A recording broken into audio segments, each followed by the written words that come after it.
Right, I'm told we're live and I can see us live. So welcome to the panel. Nice improv chaotic panel, just chat away. I've got a few questions to throw at you and then we will just blather and fill up time after that, if we have any. So let's kick off with a simple one first, really easy question for both of you, and let's go in alphabetical order. But why did you choose to go down the route of cyber technology security in particular? Well, I was very lonely and I found lots of friends on the internet. No, I messed around with computers a lot and I got a job messing around with computers because it was fun. I got to learn stuff and I didn't really have to get outside much, which was nice and easy for me. Then I looked at the pay grades for security and I went, yeah, sure, I'll do that. Very much motivated by money going into it. But then I met a really nice community full of people that I wanted to stick around with. And that's why I'm still here instead of like hopping jobs every 6 months. Again, I've always been kind of really interested and drawn to computers and also how they work and like all the stuff behind it. And then that kind of developed as I got older into programming, learning how that sort of stuff worked. And then it went into how that stuff was then secured, and it kind of just kept going from there. So brilliant. And since we've had the job hopping mentioned, let's go for a non-controversial question next. Do you think security is compensated fairly? Do you think people are paid properly? There's a lot of conversations around pay. There's a lot of companies trying to crush any conversation about pay. Do you think it's a discussion worth having, and how do you actually have that conversation? So let's go in reverse order this time, just to throw it off. I think it depends where you're working, because some places will pay fairly, but then you get the other places that don't, or there's long hours and they don't pay you enough for certain things. And also public versus private sector, there's a big difference in pay there as well. So I am an advocate for discussing pay rates when they are particularly egregious. So I did a year in the public sector where they paid me £18,000 a year to train an incident response team and to, in my spare time, also manage social media for that organization because that's how that works for some reason. But it was a lot of fun and I learned a lot of things. Unfortunately, it probably should have paid a little bit more. But this is another problem. Pay geographically is very, very different. Obviously, if you go to London, you have a massively inflated pay grade because the cost of living around there pretty high. And then where I live in Cardiff, people don't pay anywhere near as much for people who are local because the cost of living in Cardiff is really, really low. It's like one of the cheapest cities to live in. Really nice place, by the way. So with remote working, we've now realized that you can go and get London pay and live in Cardiff. So yeah, geographical pay is really, really unfair sometimes, particularly if you look at even bigger disparities. Like if you're in the US and you're getting paid like $200,000 a year, and then you look at, say, a job in India, you could be doing exactly the same role and someone will be being paid half of what you're getting. So pay in the industry can be some of the best around in tech, and it's fantastic and it's really like something to aspire to and get up there. But sometimes you get trapped in this little hole where people are like, oh, you live in the wrong place. And because you live in the wrong place, it doesn't matter what your skill set is. We're going to pay you this super low wage, which is like scraping by in comparison. I don't know how industry is going to kind of meet that with remote working coming in. I was actually going to ask about that because we've got things like digital nomad schemes coming in. We've got various ways that people can work, not just remotely from a different city in the same country, but halfway around the world. I know I've seen some companies having to adjust to that because they don't have a choice. But are you finding anything? If you're currently working, looking for work, seeing people being hired, are you finding people being more scattered across the world and demanding the same rates of pay? I mean, I'm not seeing a hell of a lot, because I'm not obviously a hiring manager. I'm not really particularly involved in the hiring process. But I am seeing, as I kind of move around and go up the chain, I'm seeing a lot more people from different places all around the world. And while I'm not 100% sure what their pay grades are, we should be working towards that kind of parity. And if managers won't do it, then you talk to your friends in the business, you talk to your friends in industry, and you start sharing some of that information. Maybe that'll help you even the scales a bit. It's a win-win situation when you do that. It's like, it's not the person at the top with the most amount of money sat there like, I have to hoard the information so that no one else can like ask for the same pay grade. Everyone wins, because what happens when you get paid fairly is you don't burn out as much. I know a lot of people who like hop jobs because they want the experience, but they can't afford to live on the amount of money they're being given for it. I think also, so I haven't been actively working within Infosec, but I always keep an eye on the different jobs that are going, because I'm in university at the moment. But I have definitely seen a difference recently after COVID and everything that's happened in more remote jobs going. So I think it has definitely changed somewhat, because you can see that there's more going than there used to be. Thank you. Okay, so you both know something about instant response, probably quite a bit about instant response. And we've got a question from Lady B. How do you think cyber threat intel can play a role in helping instant response get ahead of threats? So I am a senior threat intelligence, well, not threat intelligence, I get my own job description wrong. I am a senior cyber incident response team analyst. So we work really closely with our threat intel team, which, ebbs and flows as things go. But threat intel feeds in a lot of the information that we need to prepare things ahead of time.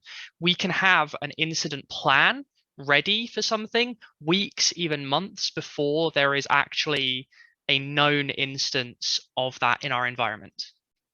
So if you get things like log4j, if we get that information ahead of time, even by 24 hours, by 48 hours, our response plans look so much more professional and so much more well put together, because no one is scrambling and no one is panicking, or the panic is like halfway subsided by the time we actually get around to it. So threat intel is kind of essential to our jobs. It's not all just reactive on the back foot. I don't know what you've done with that, Chloe. So I don't really have a lot to add to what you said, to be honest. Yeah, I mean, do you, with the stuff that you do on the side and stuff that you do kind of in your time, do you find perhaps that threat intel would be like, threat intel is kind of helping lead the way? Yeah, definitely.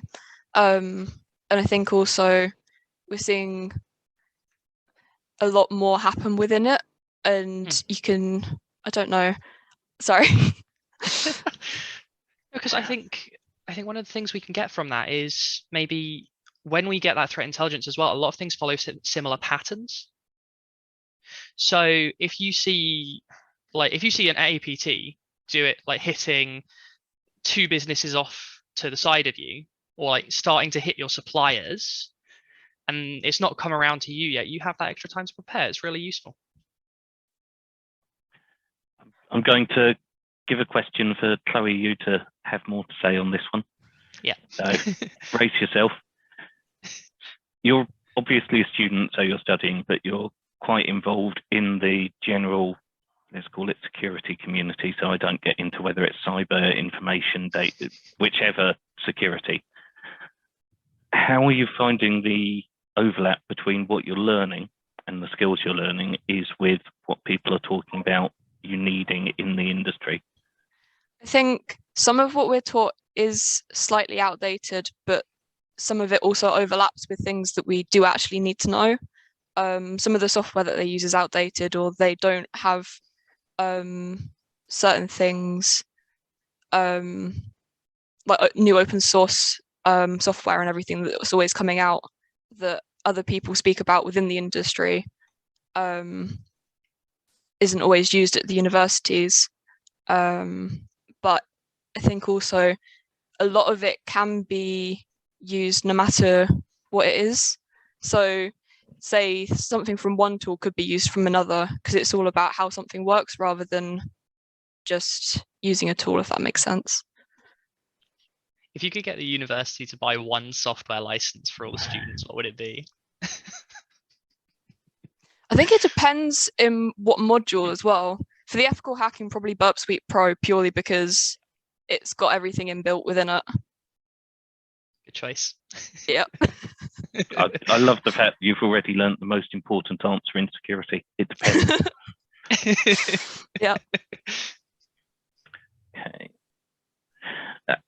General question about security as a whole. Again, you're both not new, but still early enough to be optimistic about the industry. Do you think organizations, do you think countries are improving in their security posture? Are there common mistakes that you see made or hear about, whether it's being made by security people or being made by companies ignoring security people, that could easily be prevented? And let's start with Chloe on that one, because I'm interested in the perspective from your course and what you've seen, and then we'll go to Abby's actual painful experience of it. Not that it was painful. I think there's always going to be people within a company who don't listen to advice from security teams, and a lot of people don't actually know what they're talking about. So you might give them advice and they'll be like, oh no, it's fine, brush it to the side, and then something will happen and they'll be like, oh, why didn't you tell me?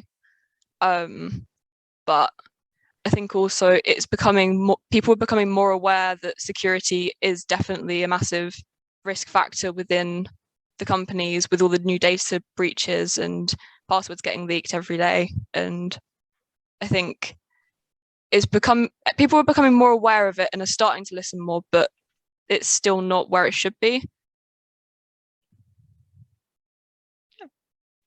I mean, that sounds about right for me, for particularly like a lot of small and medium enterprises. One of the things I will say is actually I'm going to go and plug one of yesterday's talks. We have Greg Birkland who did Hack Your Boss. Very good talk and has some relevant points on this one, actually, because the landscape has moved and people are getting better at things. There are less grumpy guys in IT who are multitasking as security and sat there like, oh, well, you know, what's the point if you're all just going to break it, and like blaming users for everything. I think we're moving on from some of that blame game that we used to play before. But we still have this massive resourcing issue. I can't say the same for my current company because we are kind of like on top of things. I'm much more happy there than I was in my previous one. Don't go looking at my LinkedIn. However, I am going to slate my previous employer for 20 minutes now. No, my previous employer had a couple issues with the fact that they didn't quite size the team correctly and the budget didn't match.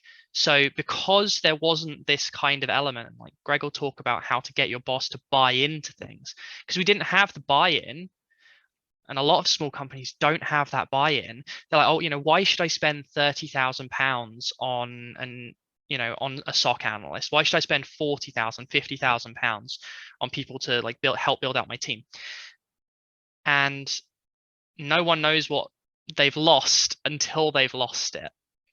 So everyone's like, oh, there's no way, you know, we'll lose a bit of data. What's the worst that could happen? And then the ICO comes along and issues one of its very rare fines for breaching GDPR. And you're stuck there with like a massive portion of your income just gone as a fine without all the other things you had to do to get your data back in the first place.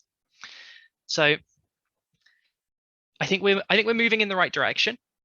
We're very, very far from being where we need to be, particularly with smaller companies with smaller workflows and kind of more hierarchical structures sometimes, where the person at the top doesn't understand the value that's being driven by security. Because we are always a cost center rather than being seen as defense and protection of assets, I find. Thank you. And leading on from that, because there could almost be some relationship between these questions. It's not often that a week goes by without someone in the security Twitter community burning out and saying, I'm going to quit, or quitting, or wanting to quit. Even more often if you talk to people in reality. So have you come across peers who were stressed either in industry or during your course or just socially? And have you picked up anything on how people could manage it, or whether there are ways to manage it, or how do you manage it? I quit for 6 months. Infosec Twitter was getting a little bit too much for me. A few too many people were having a few too many spicy takes. So I decided that the extra intel and the community spirit that was going on wasn't quite what I wanted. I took a break, got my head down, did a little bit of work. Honestly, one of the best things that you can do, I find personally, obviously it's going to work different for everyone else. One of the best things that I found was just turning off and resetting. If you get to that point where you're like, oh, I can't deal with this anymore, someone has crossed a line or someone has gone beyond what they should, just shut it all down, carry on with your job, keep talking to your coworkers, keep talking to your colleagues, and people that you trust. Bring that circle back down to something more manageable, and then you can creep out again as time goes on. I find that helped me a lot, but I'm not 100% sure if that works for everyone though. Yeah, I agree. I think it's always important to take time for yourself as well, because Absolutely. where everything's always changing within InfoSec and you're constantly having to learn and keep updated, I think it can be hard to make sure that you also keep time to yourself and not just constantly be within the community or talking to people and constantly learning, but also find some time to sit down and relax. Yeah.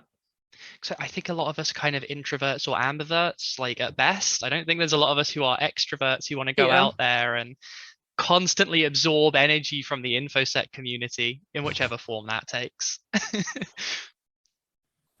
I'm not sure I'd want to deal with someone who actively wants to absorb energy from the Twitter InfoSec community.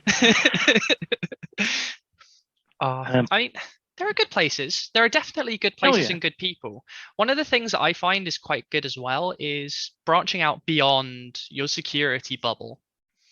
Because InfoSec Twitter can be quite insular and it likes to obsess over things that perhaps aren't that big an issue or aren't that big a problem. Like we've had critical CVEs that have come out and everyone's gone into panic mode because it's like, oh, we're all going to die. Everyone give up all your weekends and afternoons to make sure that this gets fixed in time. And then we've actually looked at it, and the rate of exploitation for those vulnerabilities, as dangerous as they might be, is effectively zero because it's only running on devices that are well behind a DMZ. And no one's really thought to take stock and think about where all of the threats and all of the big panic of the day is hiding, because it's a popular thing and it gets you likes to say everybody panic.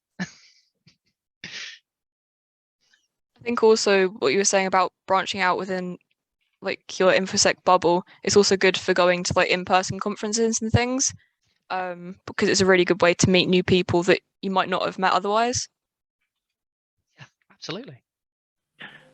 On that InfoSec bubble, I mean, we use the words InfoSec and cybersecurity and security pretty much interchangeably, but I'm interested in whether you've had any experience or spoken to anyone in the security community but outside the technical security community. So physical security, biosecurity, food, any of those, whether you actively look to have those conversations in breaking out of your bubble, or if you just want to go, I want to talk to normal people, not more security people, please know more about risk management. I get along quite well with a lot of people in risk management, but that's also because I am an outlier and I love paperwork.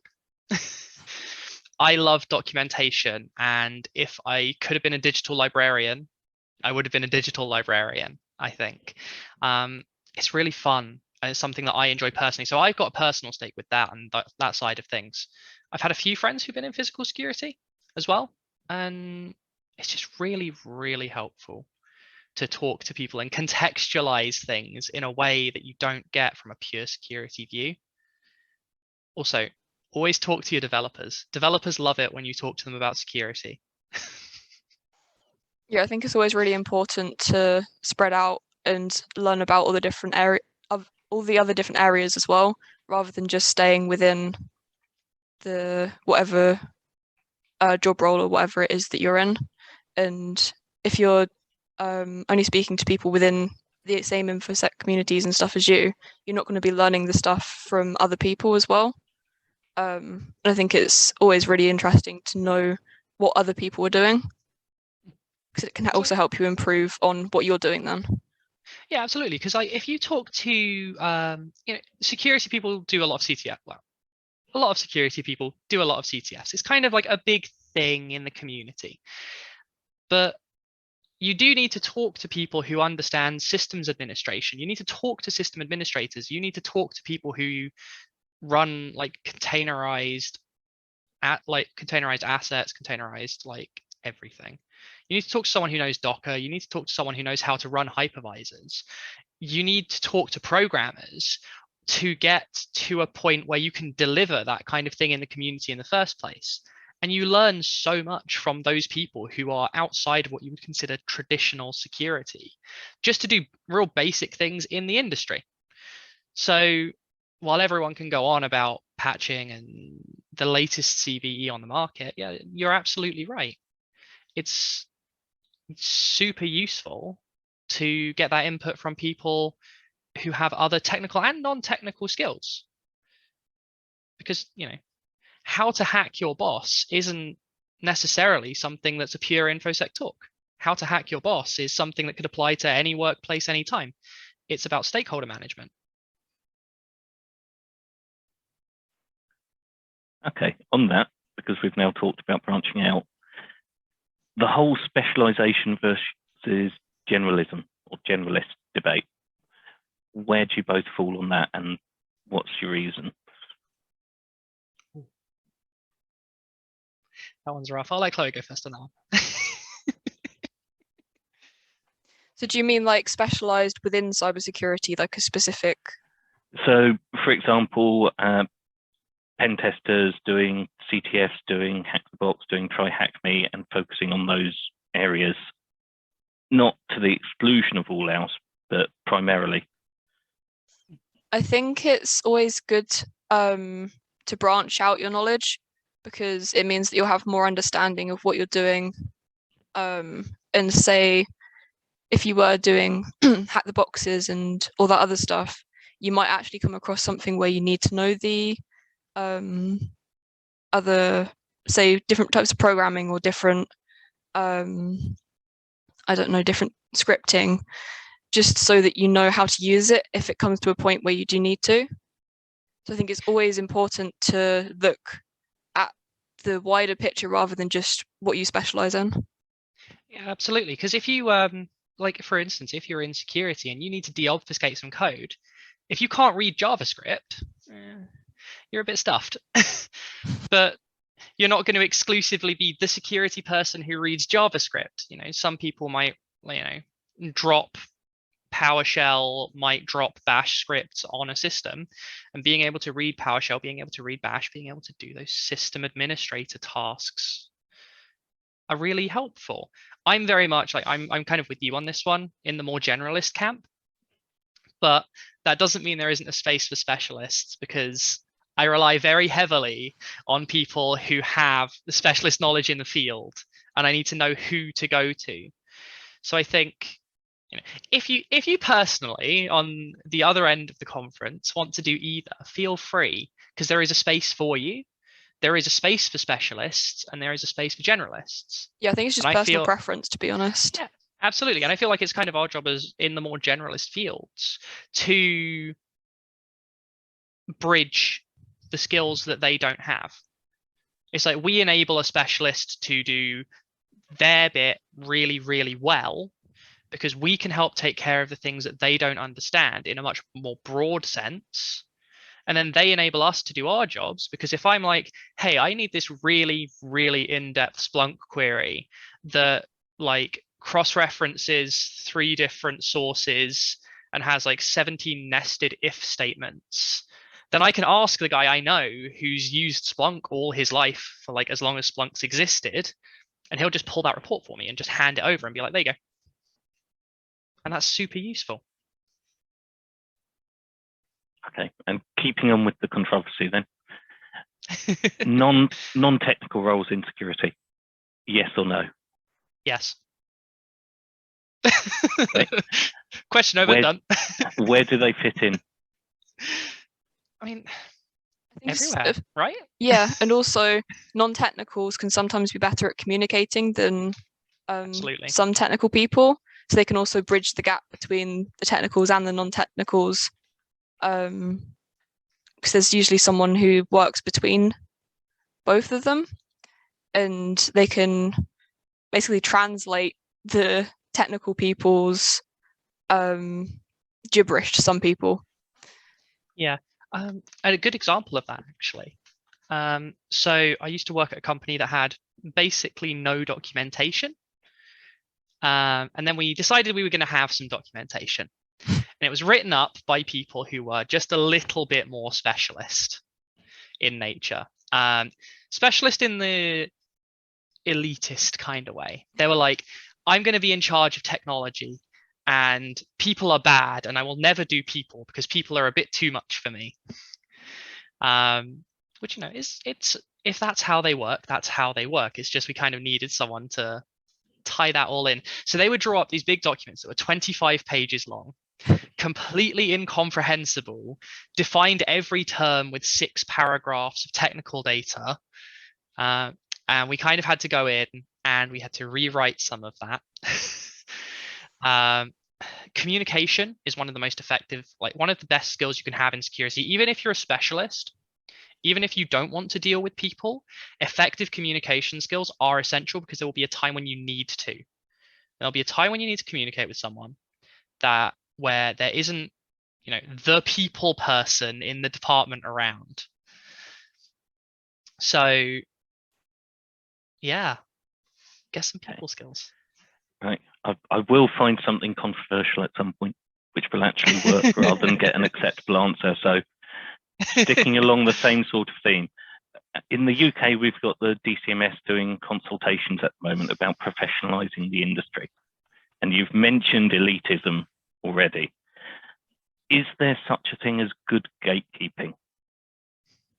And what would it look like if it is? Or if it doesn't exist, then why not? I might have a spicy take on this one, but I'll let Chloe open. No, you're welcome to go first on this one. No, you first. We'll see who has the No, spiciest take. No, okay, I'll do it. So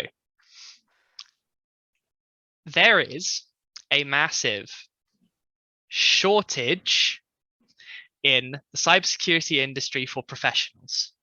Now, I believe that shortage is primarily driven by gatekeeping. And it's absolutely dreadful.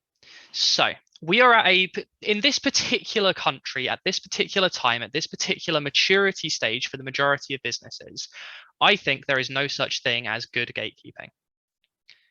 There is, you know, for security, there is no such thing, because you can train people and people learn on the job.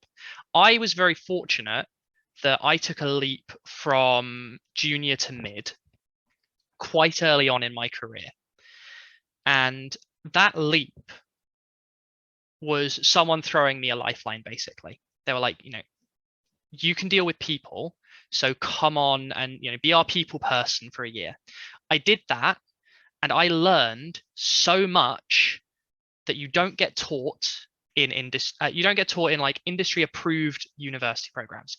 You don't get taught in your college. You don't get taught in your secondary school. You don't get taught in the CompTIA books. None of that helped in any meaningful sense when I moved into industry and I started using industry tools, because it's a different world. Industry and education aren't matched up right now. So you can ask for 30 different certifications, and sure, someone who's done those certifications might have a solid understanding of how to begin to understand those industry tools. But also, someone who's had none, but is a really good learner, can sit in front of those industry tools, and in 6 months' time, they will accelerate past that person who had those certifications, those degrees, that kind of thing. So I think we should be accepting more people with more diverse backgrounds into the industry, because we need the bodies, but also because we don't have an education system fit for purpose in security. And until we have that, until we have a system where we can teach people good security practice, how to use tools, and how to run, how to run your SOC, how to run your application security team, how to run your incident responses, we should be letting juniors in, and we should be training them up. And we should be having reviews like 6 months. We should be having reviews yearly. And we should be like, okay, you were a junior. Doesn't look like it anymore. You've just grasped all of the concepts we've thrown at you in a really short period of time. That's my take. I think also if they've got a more diverse background, they'll have different ways of thinking. So they might find things that other people wouldn't. Yeah, I mean, if you get an army of red teamers in the chat and you have them all talk about how to get into a box, you'll get a very, very different set of responses to having like a group of blue teamers in the chat. Yeah. And put them together, see what happens, share some ideas. Okay, we've got about 10 minutes left, and Skelly's been wanting to ask this one for a while. So, have you been impacted by tokenism and forced diversity in tech? And what are your thoughts on it? And do you think it's beneficial or harmful? This will be fun. So, I don't think I've been affected by tokenization in technology that much, if at all, really. I have had people be incredibly weird to me, which is less tokenization and more just the fact that everyone accepts discrimination in the industry. Super common. I believe it is 1/3 of employers in technology will turn around and say, we are going to break the Equality Act by simply not hiring people who are too diverse for us. So we have a little bit of a problem there. I don't necessarily think we're getting tokenization. I don't think we're elevating voices above where they should be. I think what we're doing is we're reaching a point where voices that used to be suppressed actively are getting less so. People are seeing that movement upwards to an even platform as tokenization, I think.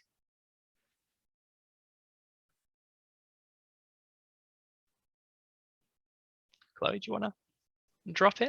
You haven't any experiences like that? I don't know what it's like in university anymore, because I know there are a lot of like girls who code and women in cyber things going around. There's a lot of that sort of thing, and then you can get different opportunities and stuff specifically for women to try and encourage them to go into tech. But again, I think that's also because there's on my course there's a lot more guys than girls. So I think they're trying to bridge the gap between that still at the moment. Yeah. Do you think that, I don't know what it's like for you as well. Do you think that the problem is that we can't get people into the industry, or do you think the problem is like whether or not they stick around? Like, do you find that over uni there's a drop-off rate or something like that? I think there's a bit. The problem that I have is that I've moved university, so I wouldn't know. Don't worry, I did the same and thing. And then it's different. So I did the same thing. I hit second year and I did my third year at a different university. So. Yeah, that's what I've done. Yeah. Well, yeah. Close enough. Yeah. No, I do think that part of the problem with keeping, we're going slightly off topic here, but I think part of the problem of keeping like want to say minoritized groups in security is that a lot of us just quit. Because in my last job, I had a guy who would come up to me, and we were remote working, but he would like come into my Teams chat and he would call me on Teams, and he would start doing the absolute weirdest things. He would start showing me comic books that he read, which actually that's kind of cool, right? You know, show me your special interest, we can get to know each other and be friends. The problem is he was showing me comics about a torture novel. Oh. And he was just trying to like constantly do the most gross things to like freak me out, and I'm like, I'm not rising to this bait, but like, why are you doing this? I mean, I've had people message me inappropriate things. Yeah. And that was before I'd even turned 18. So there was a lot of dodgy stuff going on. But I think that's also a lot of women in tech, or women in general, find that it happens a lot to them, I think. I think because like, obviously, when you're in Infosec, you have certain, you have usually got like a skill set that allows you or enables you to do bad things if you want to do bad things. And some people take advantage of that. Maybe not as many as you might think, but it's enough for it to be a serious like annoyance, like a thorn in your side when you're in the industry and you're constantly exposed to people like that. And I think maybe if more people took a stand against them, rather than, if people took a stand against them, then after a few years when things catch up and the buffer kind of hits its end, we'll start needing less and less of this kind of signal boosting for like keeping us in technology. Because instead of like advertising for everyone like please stay, we'll actually have like communities where people will want to stay. Yeah. I have noticed one particular thing, just to insert my underrepresented voice into this. There's almost a thing in security that I've seen come up a lot where people are very against demographic surveys as part of hiring and say that they're being intrusive, they're privacy violating. Why do companies need this data? I do think there's a problem there in that the reason companies need that data is if you don't measure, you don't know you've got a problem. If you don't know you've got a problem, you can't start looking at solutions for that problem, and nothing gets better. So while there is a take that it's intrusive, that seems very much weaponizing security concerns to try and stick heads in the sand and say, there is no problem, we don't need to do anything wrong. Diversity, people just don't want to go into tech. Just to stick my own, as I said, underrepresented take in there as well. Right, I mean, you say it's an you say it's an underrepresented view, and actually you say it kind of ironically. I'm not sure that it is underrepresented, or that it isn't underrepresented rather, because you're kind of right. I will say to anyone who does think that, if you are watching the chat right now, just remember that demographic surveys are optional. You can simply choose not to reveal that data and let the company that wants to use that data for any reason do so. It's your personal data. You do what you want with that. Also, but try anonymous. Not to force other people. Yes. All data, if you are giving away demographic data, obviously you do need the legitimate security concerns of it being fully anonymized, it being preferably in such a way that you cannot trace it. It's not like pseudonymized, like fully anonymized data if you can. Always. There are legitimate security concerns, but you can't weave things in like, well, I don't want to give my information across because I don't believe in, insert your own political take on what you think of diversity in the workplace. And that means that no one else should. It's like, you can have your views, but try not to force that, try not to force data away from people who need it to make a positive change. Right, we've got 1 minute left. So final hot, spicy take from each of you. Certificates, yes or no? I think it depends. It's more personal preference, to be honest. Because I know people who have gone into Infosec or security roles and they've had no certificates. Yep. So sometimes it can help be a shortcut, but it's not necessarily needed. Yep. At risk of burning bridges, EC Council, please stop. No, a lot of certificates are checkbox exercises. Until your certificate stops becoming a checkbox exercise, no, there is no need for them. However, I will caveat it for the certificate holders in the crowd. I have Cloud Practitioner with AWS. Those checkbox exercises can actually get your foot in the door. So does it build your skill set? Maybe. Is it a good place to start? Maybe. Does it help your prospect in industry if you're struggling? Absolutely. So I don't think we should need them, but I guarantee you, if you're struggling to get a job and you add a certificate to the end of your, resume on your CV, you will have a better prospect of getting a job. Thank you. And with that, I think we've come to the end of our time anyway. So thank you both, including for the hot takes and for the more sensible answers.